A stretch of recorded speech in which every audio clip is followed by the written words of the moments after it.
everyone, and welcome to another episode of Classic Gamer 74. I'm your host, Anthony Gamer, and today is an AVP arcade versus port of Zaxxon. Now, Zaxxon was a isometric shooter arcade game that was released in 1982 by Sega. Now, aside from having probably one of the coolest cabinets of any game from that time period, it also was the first game to employ axometric projection, simulated 3 dimensions from a third-person viewpoint. Now, some of you are probably asking, what does isometric shooter mean? Well, in this case, it is the viewpoint is angled to reveal facets of the environment that would not be visible from a top-down perspective or side view. Other examples of this type of viewpoint were used in Qbert and Congo Bongo. In another first, Zaxxon was the very first arcade game to ever be advertised on television. So, enough talking, let's check it out. Alright, now in this particular game, an evil robot called the Zaxxon Robot and his forces are trying to take over the galaxy, and your mission is to try to stop them. The object is to hit as many targets as possible without being shot down or run out of fuel. And if you think the ship in Solaris got bad gas mileage, this one is 10 times worse. Interestingly, how you fuel up on this game is by shooting the fuel drums. Now, that's kind of interesting. I mean, at least in, River Raid, you kind of fly over them and, suck up the fuel. This one, you actually shoot the fuel tanks in order to fuel up. Okay, now you have 2 fortresses that you have to fly through, and as you saw by that first fortress, there's all kinds of stuff trying to stop you. Guided missiles and turrets and all kinds of other stuff. Now, before you get to the second fortress, you have to fly through this outer space phase where you have this collection of fighter pilots, just like yours, trying to take you out. And it does give you a counter on the side to let you know how many of them are coming. And then, of course, then you have the final fortress with the Zaxxon Robot. Now, you use an altimeter, as you see there on the side, telling you your height and the shadow of your ship. It is important because of the openings and at the start of the fortresses, and then especially when you get inside here in the second fortress, there are a lot of walls with those force fields you have to fly through, if you can make it. They make it so dramatic, too, when you die. I mean, it's like this horrible great explosion. Yeah, it does take a lot of practice to get used to the height going up and down on this game, that's for sure. Now, you see, I'm getting, and even in this time period, in these later years, I'm still having a little trouble mastering that, getting the height exactly right while trying to fly through that itty-bitty little hole and not hit the force field or the wall. So it takes quite a bit of practice to get used to it. And then at the very end of the second fortress, you get to fight the Zaxxon Robot. Now you have to destroy his missile. There he is. Destroy his missile before it gets to you. Oh, and there we got it. Also a quick hint, if you're not able to destroy the missile before the Zaxxon Robot launches it, you still can destroy it before it reaches you. However, you won't actually be able to destroy the Zaxxon Robot, but you will beat the game at that point, that mission I should say, because after this mission's over, you gotta do it all over again till you run out of planes. Of course, the game received a lot of praise from critics and fans alike. The only really negative comment I ever found was that some fans said that they needed flying lessons in order to perform well in the game, and that was true. This was definitely not an easy game. I can even only imagine how many kids' piggy banks took a pounding in order to play this game. And of course, being that the game was extremely popular, of course it was going to be ported out.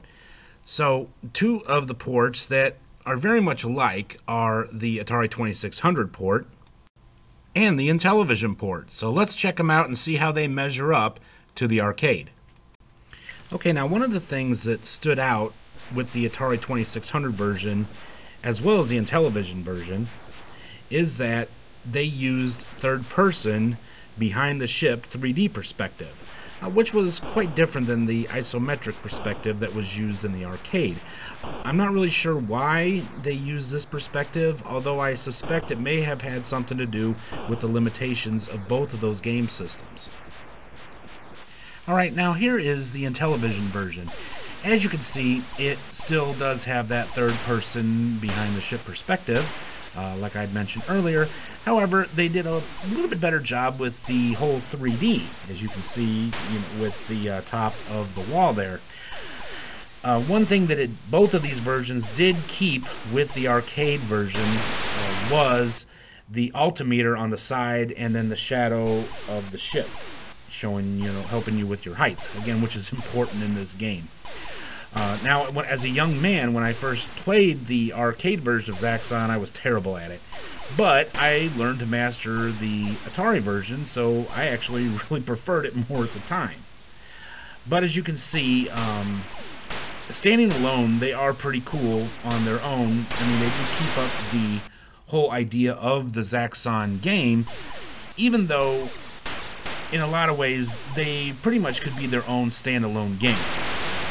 They measure up, in my opinion, pretty well to the arcade, but again, you have to take into consideration the limitations that these game consoles had.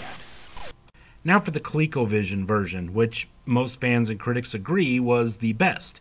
However, another thing to keep in mind is that these ports were made by Coleco, and Coleco has time and again been accused of intentionally making bad ports for other systems in order that people will prefer the version made for the ColecoVision. So, and I do believe there is some justification for that. So let's check out the ColecoVision version. Alright, and this is the ColecoVision version. As you can see, it was about as close to the arcade as you were going to be able to get from that time period. It was highly praised by fans and critics alike, who said that this had to be one of the best ports of an arcade game ever, up until that point. And I believe they were right. Also, you have to keep in mind, like I said, that it was very possible that Coleco intentionally made the Intellivision and Atari 2600 versions bad on purpose. But regardless, because of the success of this port, all other future ports of Zaxxon would keep the isometric perspective. Nobody else made a port doing the third person behind the ship perspective, for obvious reasons. But again, this is the ColecoVision version. As I said, very well received by fans and critics alike. Even though I was not a big fan of ColecoVision myself, I have to agree that this version was pretty cool. Zaxxon, along with Donkey Kong, is considered one of the greatest arcade games from the golden era of video games, and therefore was ported out to just about every video game console or computer ever in existence. However, there were a couple that it was not ported to. So today's trivia question: name one of the consoles that Zaxxon was not ported to. You think you know the answer? Wait till the end and see if you're right. So let's check out some of the home consoles and computers that Zaxxon was ported to. Some are great, some not so great. You be the judge. Let's get started. Alright, now this is the Atari 5200 version. As the 2600 version was not a smashing success because the way they changed the perspective, this one goes back to the isometric perspective of the game, just like the arcade. I really enjoyed the graphics that this version had, and it was a little bit faster pace, so you kind of had to be on your toes a little more with this version. Also, it kind of had a few different quirks to it and changes that kind of made it stand out as if it was its own kind of entity. I really enjoyed this port of the game, as I believe in a lot of ways it was a big improvement over the earlier ports. Alright, let's head over to the world of computer ports for a while. This is the Commodore 64 port, which I really enjoyed, and also a lot of other people enjoyed, as it got pretty rave reviews from fans and critics alike. Also, there's a little bit of creativity as far as, if you have noticed, the fortress is slightly different. One thing about this port I didn't like, though, is that once you got a little ways into it, if you ended up getting killed, you had to start all over again with the first fortress. So that's about the only negative thing I'll say about this. I felt that this was about as close to the arcade as you are going to be able to get for a computer port.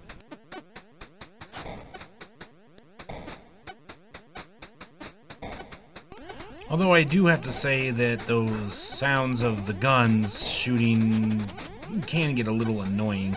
It sounds more like somebody spitting than actually shooting, but that's just my perspective.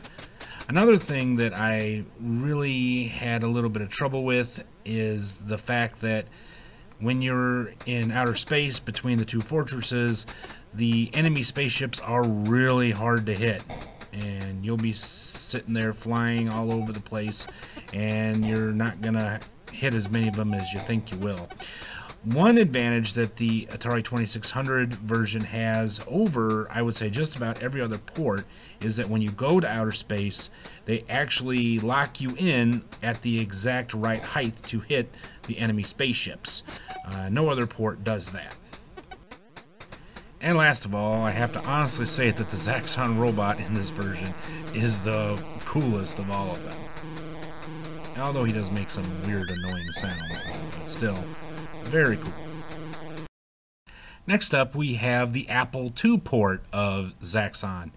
I know it's hard to imagine that they actually ported this to the Apple II computer. This has to be probably one of the worst ports. The controls are very stiff. The sound effects are terrible, and most of all, the sound effects are just terrible, and it's just a really poor port of this game. But again, you can't really be surprised, as when you think of a game computer, at least I myself, when I think of a great game computer, the Apple II is definitely not one that comes to mind. Alright, I do give them credit for keeping with the isometric perspective, but that's about the only good thing I'll say about this version. Personally, I didn't even know this existed until recently when I started doing research on this game, but I'm kind of glad I didn't find this version back in the day when I was playing it as a young man, because I definitely do not like this particular version. Even though in the arcade it's pretty obvious that this particular spaceship you're flying gets pretty poor gas mileage, the ship in this version gets the absolute worst gas mileage. You can see that meter just keeps going down, down, down as quickly as it can. So this is definitely a port that you probably should avoid. Alright, this is the MS-DOS port of Zaxxon. Now, it's kind of similar in a lot of ways to the Apple II port, except for this version is actually kind of fun, and it's about as close to the arcade as you were going to be able to get on a computer from that time period. And it's taken a couple of other creative liberties that actually I think add a little more to the game itself. Of course, you're looking at the CGA graphics from those times that take a little bit of getting used to if you weren't from that time period, but overall I would have to say that considering the limitations of the early PCs, this is not a very bad port at all.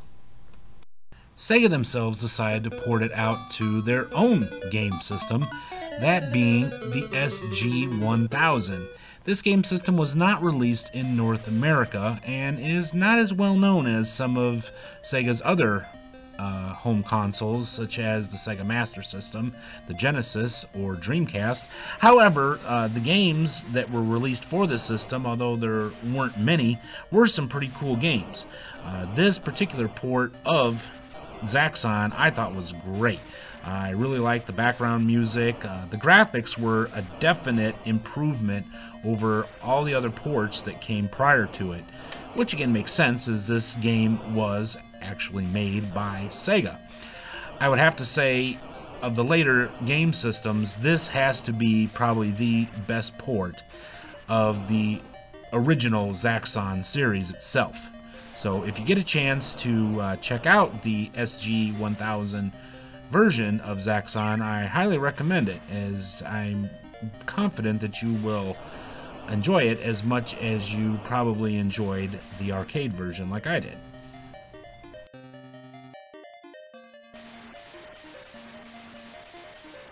And our final port for today comes from 1987. For the Sega Master System, you were looking at Zaxxon 3D. When the Sega Master System was released in 1987, this was the beginning of the 8-bit wars. So Sega had to kind of up their game a little bit with this classic arcade game, and so therefore they created this 3D version of the game, returning back to the third-person behind the ship perspective. Not only that, but there also were 3D glasses that you could get that would help you see this game in 3D, which was kind of a big thing in the 80s. And it kind of is now too, I suppose, but back then, playing video games in 3D was a pretty whole new concept. Alright, so they added on an additional level. As you saw, you got to fight in outer space before you even made it to the first fortress. However, they also took out the altimeter and the shadows, so you kind of had to use your, missiles that you're shooting there to kind of approximate where your height was. A really cool reboot of the series, as the Sega Master System was definitely stepping up its game to compete with the Nintendo Entertainment System and Famicom of that time. So I really enjoyed this particular port that Sega released for the Master System, although honestly the Sega Master System was not a game console that I was a big fan of. However, there were a few games that really stood out from that particular home console, and this was one of them. And the answer to today's trivia question, which consoles was Zaxxon not ported to? The answer is the NES. As a matter of fact, Zaxxon would not be ported to any Nintendo consoles until the DS and the Wii. Because, again, don't forget, during that time period, they were having a war during the 8-bit days between Nintendo and Sega. Well, that brings us to the end of today's episode of Classic Gamer 74. I hope you enjoyed it and found it informative as well as entertaining. If you did, don't forget to give us a great big like, subscribe if you haven't already, and don't forget to please support us on Patreon. For as little as $1 a month, you can help this channel. And coming soon, I'm going to have my own podcast. Details will be coming soon, and those of you that become Patreons will have access to it. In our next episode, we are going to be discussing golf games. Whether you're a fan of the sport or not, you are not going to want to miss this one.